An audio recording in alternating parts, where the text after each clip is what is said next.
Hey guys, Mike here. Welcome to Man Talk Monday. You can tell I'm in a different location again. This time I'm in a city. If you can guess what the city is, place your guess in the comments below. Gosh, I hadn't thought of a prize. I'll think of a prize. If it gets the city right, um, there'll be some kind of prize. I'm not going to guarantee it's anything big, but it'll be something. Something. Maybe it'll just be my congratulations, but we'll see. You can guess what city I'm in now.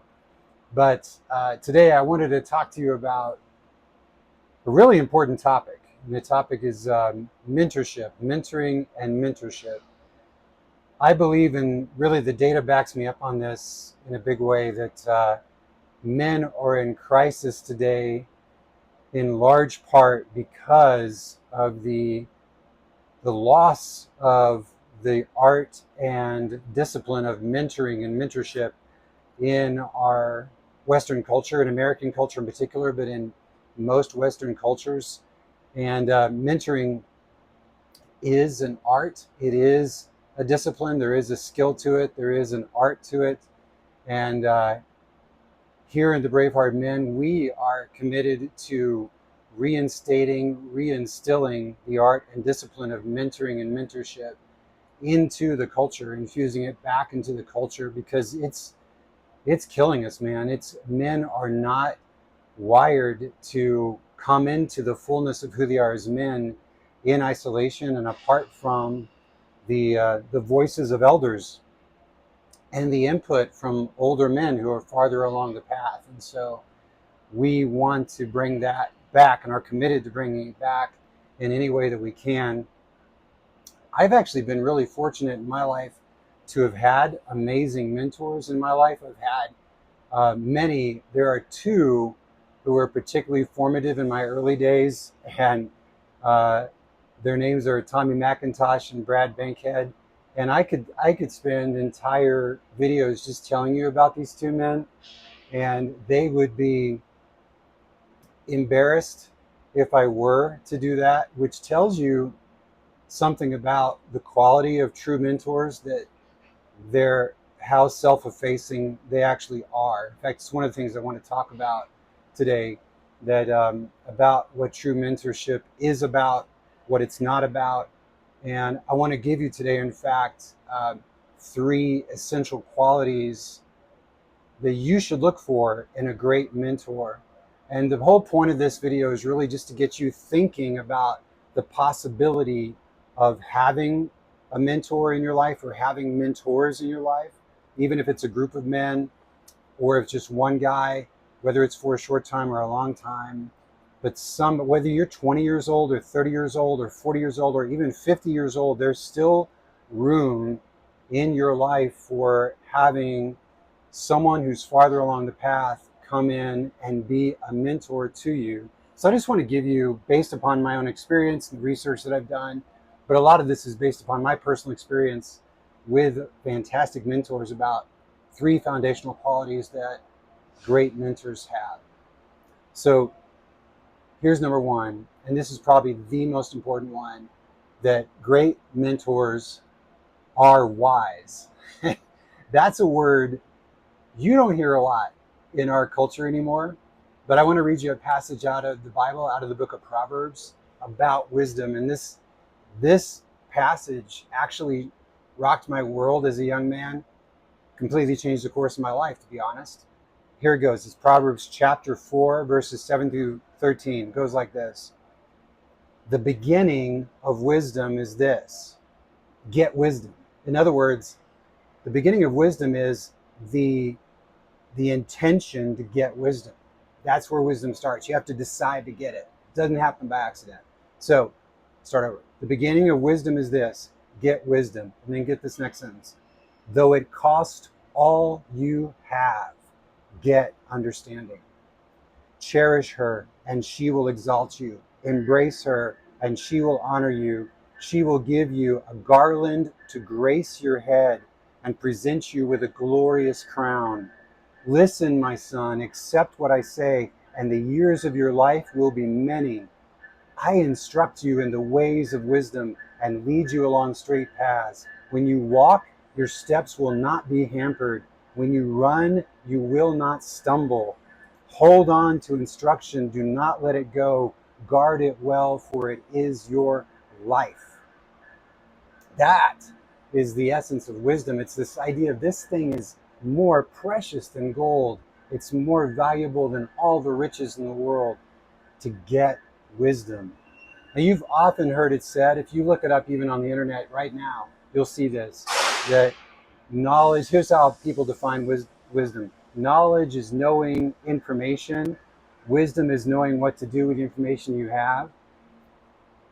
Not to sound overly elegant, but that is horse shit. That is in no way what wisdom is. Because knowing what to do with knowledge is called skill. That's not wisdom. Knowledge is knowing stuff. Skill is knowing what to do with knowledge. Knowing what to do with life is what wisdom is. That's a much bigger challenge, much bigger learning curve than just knowing what to do with knowledge. So, like, in fact, scripture even says that knowledge puffs up, but love edifies. And so, in a way, wisdom is knowing what to do at that intersection between knowledge and love. I wrote down a few notes about what I think wisdom actually is. Wisdom is knowing how to handle a fool, how to help someone grow or heal or get over themselves, how to weather a storm and come out better on the other side, how to stop playing the world's game, how to shine in the dark, how to be invisible and still know beyond question that you are the most powerful person in the room, how to follow the sacred track of your own life, how to be your true self, how to die, how to lay your life down, which is a very different thing, how to love passionately with wild abandon, how to know God. This is what wisdom is about. It's so much more than just how to apply knowledge. So that's what wisdom is about. And great mentors have delved into those deeper, richer, truer questions about how to navigate life, how to know what to do with life. That's wisdom, and great mentors are wise. So if you find that, then you need to pursue some. If you find that in a mentor, then you need to pursue that guy. Number two, great mentors are humble. I want to read this quote from Richard Rohr, and this is key. You're going to find this is also a rare quality for men today. Richard Rohr says, I would name the first characteristic of mentors as magnanimity of soul. Mentors have a generous acceptance of variety, difference, and the secret unique character of each person and where they are in their journey. Without that inner generosity, we invariably try to fit every person inside our own box. We expect them to think, behave, and become exactly like us because we're the reference point, right? So great mentors help you become who you are meant to be, not carbon copies of themselves. And this is a massive point, because what you find out there, go on the interwebs right now, go into the manosphere, and you see guys, most of them out there, who are saying, I offer mentoring. What they really mean is, I create mini-me's. I'll teach you how to be like me. I'll teach you how to go out and do what I do the way I do it, right? And that's not mentoring. That's essentially consulting. It's teaching you how to mimic someone else's behavior or their style or their program or their methodology or their way of being in the world. Mentors don't do that because mentors are humble. They're not egocentric. The story in a mentoring relationship is not about the mentor. It's about the mentee. It's about you. And who you are called to be and what you are called to do is wholly different and wholly separate from who the mentor is and who the mentor is called to be.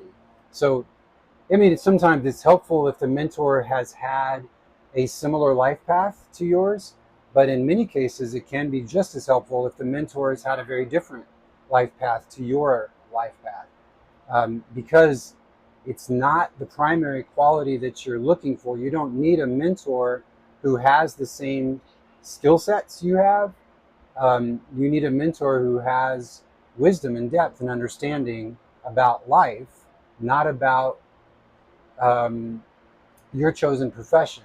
You can get that somewhere else, but you need someone who's actually going to help you become you, not you become another version of them, right? So if you get somebody out there who's trying to help you mimic them or be like them or copy them, uh, then that's not the guy you need to be your mentor. You want someone who's going to help you become you. And this can be challenging because many times what a mentee will want to do is actually mimic or mirror his mentor, and that is, you'll find that a good mentor, a great mentor, will actually push you not to do that, to actually be yourself and to not mirror him, and that's more challenging to do. Okay, so yeah, number one, great mentors are wise. Number two, great mentors are humble. And number three, great mentors are great listeners. The great Stephen Covey said that most people do not listen with the intent to understand, they listen with the intent to reply. And you get this all the time. You probably do it, in fact, that most of us do that on a regular basis. We listen with the intent to reply.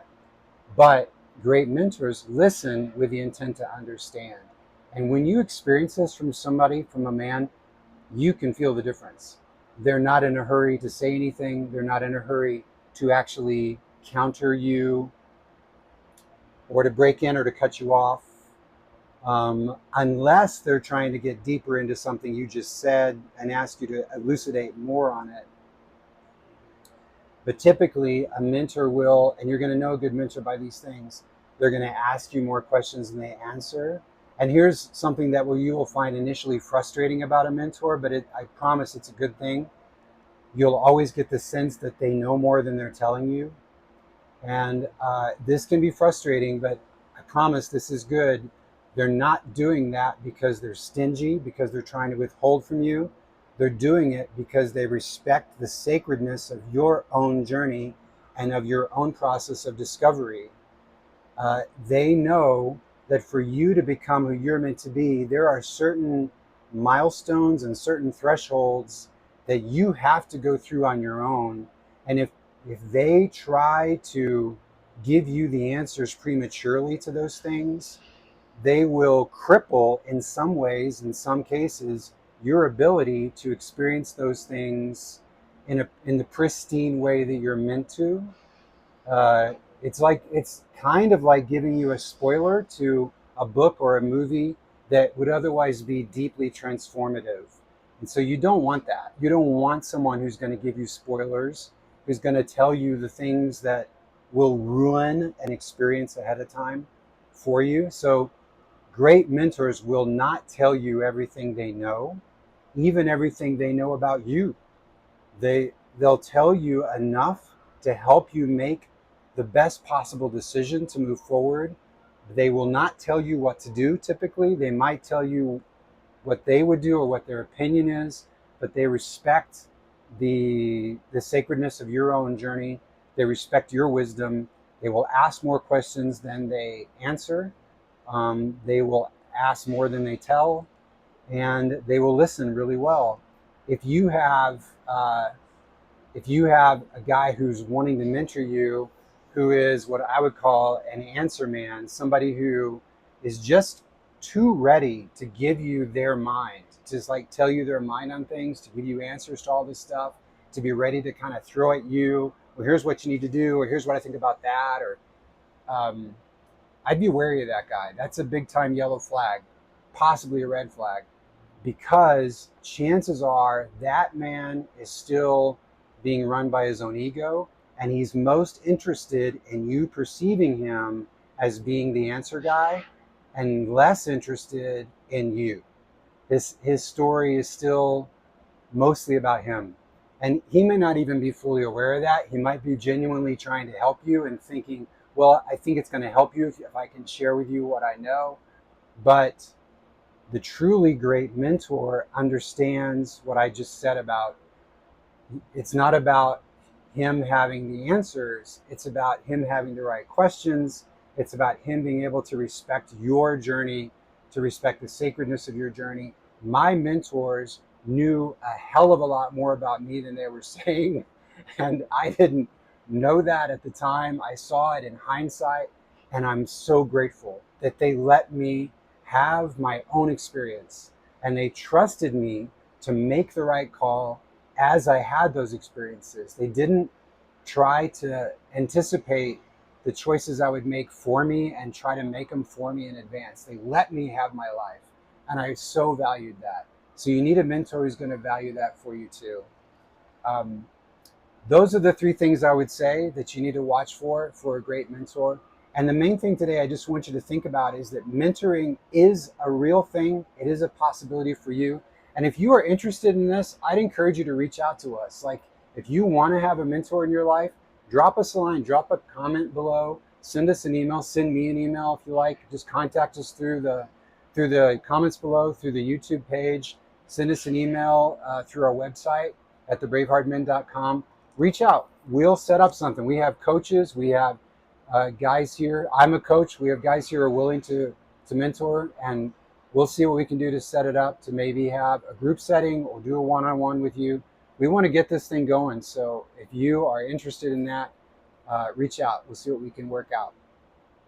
That's it for today, guys. I hope you have a beautiful week. And yeah, man, look for that mentoring opportunity. We'll talk to you next time.